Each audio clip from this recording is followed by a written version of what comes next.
Hello friends, welcome you all. आज मैं आपके लिए जो वीडियो लेके आ रहा हूँ, देखिए बहुत ही इंपॉर्टेंट स्टॉक का वीडियो आपके सामने आने वाला है। Growth stock. देखिए, जो कंपनी का रेवेन्यू, अभी मैं प्रॉफिटेबिलिटी की बात नहीं करूंगा क्योंकि इनिशियल फेजेस में प्रॉफिटेबिलिटी आपकी जरूरी नहीं है कि बढ़ती हुई दिखे, लेकिन रेवेन्यू के नंबर्स यानी कि सेल कितनी हो रही है, अगर वो लगातार कंसिस्टेंट फेज पे बढ़ती जा रही है और उसका पॉजिटिव असर आपको शेयर के प्राइस में धीरे धीरे आने वाले टाइम पे जरूर दिख जाएगा। और स्मार्ट मनी की नज़रों से वो स्टॉक ज़्यादा दिन दूर नहीं रह सकता। जैसे जैसे उसका मार्केट कैपिटलाइजेशन बढ़ेगा तो वो नज़रों में भी आता रहेगा। जैसे कि जिस स्टॉक की हम बात करने वाले हैं, अभी लाइमलाइट से दूर जरूर हुआ है, अभी तक छुपा हुआ है, नज़रों में नहीं आया, लेकिन मुझे लगता है कि आने वाले टाइम पे ये बहुत जल्दी नज़रों में आ जाएगा। जैसे इसका मार्केट कैपिटलाइजेशन कुछ और बढ़ जाएगा ना, 100-200 करोड़ और बढ़ जाएगा, तो फिर ये आएगा स्मार्ट मनी की नज़रों में। और जब ये स्मार्ट मनी की नज़रों में आएगा तो आपको पता ही है फिर प्राइस कैसे भागता है। फिर प्राइस तो रुकने का नाम नहीं लेता, फिर लगते हैं अपर सर्किट, फिर कहते हो हाथ नहीं आता। तो ऐसे स्टॉक्स को पहले ही देखना समझना पड़ता है। तो चलिए देखते हैं इस स्टॉक को डिटेल में। और आगे बढ़ने से पहले मैं आपको बता दूं, अगर आपने अब तक चैनल को सब्सक्राइब नहीं किया तो जल्दी से सब्सक्राइब कर लें, बेल आइकन को प्रेस कर लें, जिससे आपको नोटिफिकेशन आती रहेगी। और प्राइस एक्शन सीखने के लिए आप मेंबरशिप ज्वाइन कर सकते हो, ज्वाइन बटन पर क्लिक करके। फ्रीडन फार्मा ये स्टॉक है और इस कंपनी का काम अलग अलग तरीके के काम है, खासकर कि इंडिया के अलावा Africa, south east Asia, CIS countries में, लैटिन अमेरिका में।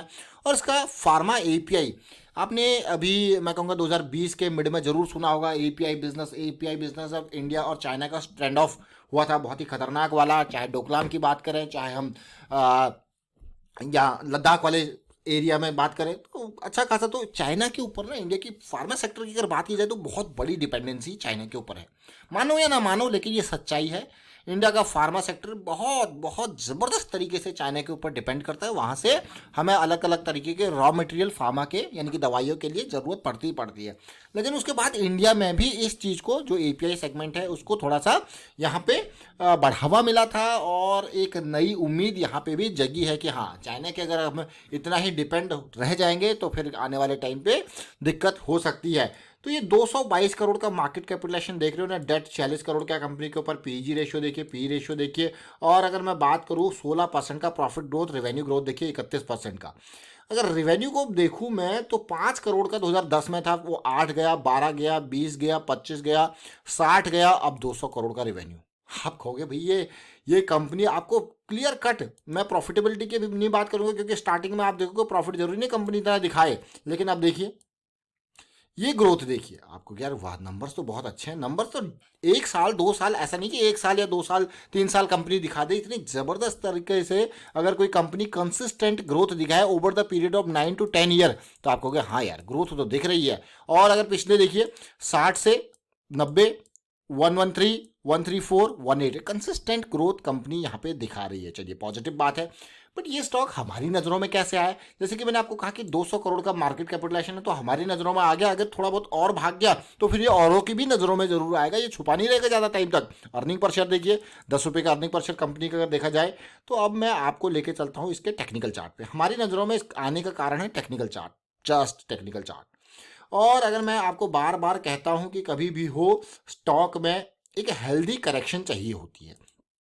अगर इस स्टॉक को आप देखो तो 100 से 500 तक, 500-600 तक पहुंच गया मान के चलिए, ये फिर आई है एक बढ़िया वाली करेक्शन। अब इस करेक्शन का रिजोल्यूशन, उसके बाद अब ये रिजोल्यूशन के बिटवीन एक छोटी सी और करेक्शन है जो इसको और ऊपर यहाँ पे लेके जा सकती है। तो और हम कहाँ पे हैं? मंथली पे सुपर मोमेंटम एरिया पे। भाई यही कारण है स्टॉक का आपके सामने आने का। अगर आप देखो, इतनी बड़ी इंपल्स बनी थी तो वॉल्यूम अच्छा खासा बना था, करेक्शन आई तो वॉल्यूम खत्म, फिर से इंपल्स स्टार्ट तो वॉल्यूम जबरदस्त, और इन बिटवीन अभी जो करेक्शन चल रही है उसका वॉल्यूम आप देख लीजिए, 2 वीक में आसमान पे, फिर उसके बाद खत्म वॉल्यूम के साथ करेक्शन अब आने वाले टाइम पे। और जैसे ही कभी भी, क्योंकि एक बहुत ही टाइट ये कंसोलिडेशन चल रही है, कभी भी वॉल्यूम दिखेगा तो फिर ये हाथ नहीं आने वाला, बहुत दूर निकलने वाला स्टॉक है। उम्मीद करूंगा कि बहुत जल्दी हम यहाँ पे डेली पे RSI 60 के अराउंड आके थोड़ा कंसोलिडेशन दिखाए। और जहाँ तक मुझे लगता है कि 60 के अराउंड आके कंसोलिडेशन मतलब ये लेवल आपका वो होगा, इसका ब्रेकआउट, और फिर इस एरिया में कंसोलिडेशन, ब्रेकआउट या ब्रेकआउट से पहले अराउंड कंसोलिडेशन, जो कि बहुत अच्छा होने वाला है स्टॉक में। अब आपको देखने को मिले। लेकिन अब देखिए, मान लो मैं इसको 550 पे एंटर कर रहा हूँ और मेरा डीप स्टॉप लॉस है ये एरिया 80 पॉइंट के अराउंड का, और मैं मेरा जो मैक्स लॉस है, मैं अगर 800 का ले सकता हूँ तो मैं 10 ही शेयर यहाँ पे खरीदूंगा, क्योंकि मेरा मैक्स लॉस जो है मेरे डीप स्टॉप लॉस के हिसाब से मेरा 800 है। और मैं अगर इसको ऑप्टिमाइज नहीं कर पा रहा हूँ स्टॉप लॉस को, यानी कि अगर ब्रेकआउट होता है और पुल बैक आता है तो फिर मेरा स्टॉप लॉस यहाँ पे कम हो जाएगा, बहुत ही कम हो जाएगा। और उसके बाद मेरी पोजीशन का साइज बढ़ सकता है, क्वांटिटीज बढ़ सकती है। तो ये इंपॉर्टेंट पार्ट है। देखिए पोजीशन का साइज क्यों इंपॉर्टेंट होता है ये मैं आपको बताना चाहूँगा। पोजीशन का साइज अगर आपका बहुत बड़ा है और रिस्क आपके पोजीशन के साइज के हिसाब से आपको लग रहा है बहुत ही ज़्यादा है, जो टेक्निकल रिस्क है, टेक्निकल रिस्क मतलब मान लो ये डीप वाला एरिया की बात करें, अगर यहीं पे बात करूँ मैं, पोजीशन साइज आपके रिस्क के हिसाब से बहुत ज़्यादा है, तो फिर आपको ना डर लगेगा, उसमें फ्लक्चुएशन होगी, डर लगेगा। और लॉस बुक करते टाइम पे भी आपको डर लगेगा। लॉस बुक करना आपके कंट्रोल में है और आपका कंट्रोल आपके ऊपर कितना है वो आप खुद जानते हो। समझ रहे हो? ये बहुत इंपॉर्टेंट लाइन है। देखिए लॉस बुक करना हमेशा आपके कंट्रोल में है, लेकिन आपका अपने ऊपर कितना कंट्रोल है ये आप खुद जानते हो। इसीलिए समझ जाएं रिस्क मैनेजमेंट में क्यों कहता हूं कि लॉस बुक करना सबसे टफ काम है, क्योंकि आपका उसके ऊपर कंट्रोल है और आपका अपने ऊपर कितना कंट्रोल है वो, अगर कंट्रोल आपका अपने ऊपर अच्छा है तो डेफिनेटली आप लॉस बुक टाइम पे करोगे और बड़ा लॉस होने से बचोगे। अगर आपका अपने ऊपर कंट्रोल नहीं है तो आप पोजीशन का साइज भी बड़ा रख सकते हो और लॉस बुक करने में फिर आपको और ज़्यादा डर लगेगा। तो उम्मीद करता हूँ ये समझ में ज़रूर आएगा।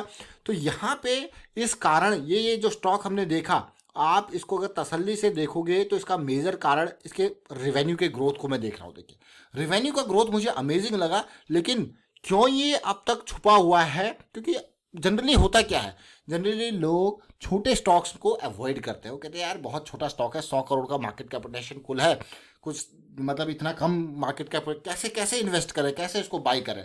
जैसे जैसे ये बढ़ेगा, मान लो ये 500 करोड़ का मार्केट कैपिटलाइजेशन आने वाले टाइम पे इसका हो जाता है, प्राइस बढ़ के 1000 रुपये के अराउंड तक चले जाएगा। तो होता क्या है ऐसे स्टॉक्स में, जब प्राइस भी बढ़ जाता है, ये नज़रों में आ जाता है तो प्राइस और ज़्यादा चले जाता है। तो फिर कंपनी क्या करती है प्राइस को कंट्रोल में लाने के लिए, फिर जो ये 10 रुपये की फेस वैल्यू आपको दिख रही है ना, या तो कंपनी स्प्लिट अनाउंस कर देती है। आपने देखा होगा पिछले 1 साल में जितने स्टॉक के प्राइस आसमान में गए थे उनमें से बहुत सारे स्टॉक्स ने या तो बोनस दे दिया, बोनस से क्या हो गया, प्राइस एडजस्ट हो गया, 10,000 15,000 का प्राइस एडजस्ट हो गया, बोनस से हो गया। IRCTC को देख लो, डिक्सन टेक्नोलॉजीज को देख लो, आयशर मोटर्स को देख लो। तो कोई भी इस लेवल पे जब प्राइस चला जाता है तो छोटे निवेशक यानी कि अफोर्डेबिलिटी क्राइटेरिया से बाहर चले जाता है। तो इसलिए या वो स्टॉक में स्प्लिट लेके आते हैं या फिर क्या लेके आते हैं, बोनस इशू कर देते हैं, जिसकी वजह से देखिए फेस वैल्यू तो बोनस में यहाँ पे जो है स्प्लिट होता नहीं है, लेकिन स्टॉक स्प्लिट में फेस वैल्यू भी आपका स्प्लिट हो जाता है। तो ये 2 तरीके हैं प्राइस को यहाँ पे आपके लेवल पे लेके आने, लेकिन उसकी वजह से वैल्यू में कोई, ये मार्केट कैपिटलाइजेशन में कोई अंतर नहीं होता। ये देखिए अगर यहाँ पे मान लो ये स्टॉक स्प्लिट हो जाता है तो मार्केट कैपिटलाइजेशन उतना ही रहता है, नंबर ऑफ शेयर्स जरूर बढ़ जाते हैं, आपका प्राइस जो है वो कम हो जाता है उसी की क्वांटिटी के रेशियो में। तो यहाँ पे जो हम टेक्निकल पे फिर से चलेंगे और समझने की कोशिश करेंगे स्टॉक का आपके सामने आने का क्या कारण था। ये बहुत ही बढ़िया रैली के बाद बहुत ही बढ़िया करेक्शन आई है, अगली लेग जो है वो स्टार्ट हो चुका है, उसके बाद भी उस लेग में भी छोटी सी करेक्शन आई है जो कि रिजॉल्व होती है आपको अगले लेग की नेक्स्ट करेक्ट जो है रैली यहाँ पे दे सकती है। हम यहाँ पे MACD में, हम यहाँ पे RSI में, मंथली में आसमान पे है, बहुत ही बढ़िया सिचुएशन। हमें जो करेक्शन मिल रखी है, जो कंसोलिडेशन मिल रखा है वो लो वॉल्यूम की सिचुएशन है, जो कि अगेन एक पॉजिटिव थिंग है। बस थोड़ा सा इंतज़ार है, और वो अगर इंतज़ार है वो हमारे डेली टाइम फ्रेम के मोमेंटम में आने का इंतज़ार है, जो कि अगर मोमेंटम में आता है तो हमको हमारा रिस्क जो है और कम हो जाएगा। क्यों हम डेली पे मोमेंटम का इंतजार करते हैं? क्यों? क्योंकि हमारा रिस्क कम हो जाता है और हमारी प्रोबेबिलिटी यहाँ पे हाई होती है, रिस्क कम होता है और साथ के साथ मोमेंटम भी पॉजिटिव होता है। अब देखिए यहाँ पे एक चीज़ और होगी, जब ये ऊपर जाएगा तो MACD भी आपका सेंटर लाइन से ऊपर जाके हल्की सी करेक्शन ये भी यहाँ पे आपको दिखाएगा। लेकिन again what is the primary thing? Primary thing is price and the volume related to the price. ये क्या है? RSI, MACD ये क्या है? मूविंग एवरेज ये क्या है? These are indicators which are confirming the things. मतलब प्राइस आपका लीडिंग इंडिकेटर है और ये सारी चीज़ें आपको हेल्प कर रही है, आपको कंफर्मेशन दे रही है। ये लैगिंग इंडिकेटर है, लेकिन प्राइस इंपॉर्टेंट है, वॉल्यूम इंपॉर्टेंट है। वॉल्यूम क्यों इंपॉर्टेंट है? फिर से रिपीट करूंगा, why volume is important? Because big volume signifies the move, मतलब generated by a smart money. Smart money मोटा पैसा, बिल्कुल देसी स्टाइल में समझिए। स्मार्ट मनी क्या है? मोटा पैसा। और अगर आप देखो पिछली रैली को, अगर मैं यहाँ पे आपको दिखाऊं तो क्यों कहता हूं मैं आपको, कंसोलिडेशन सुपर मोमेंटम एरिया में बढ़िया होती है। आप खुद देख सकते हो, समझ सकते हो कंसोलिडेशन सुपर मोमेंटम एरिया में। And you can just see 250 से कहाँ गए, सीधे 600 का लेवल पे।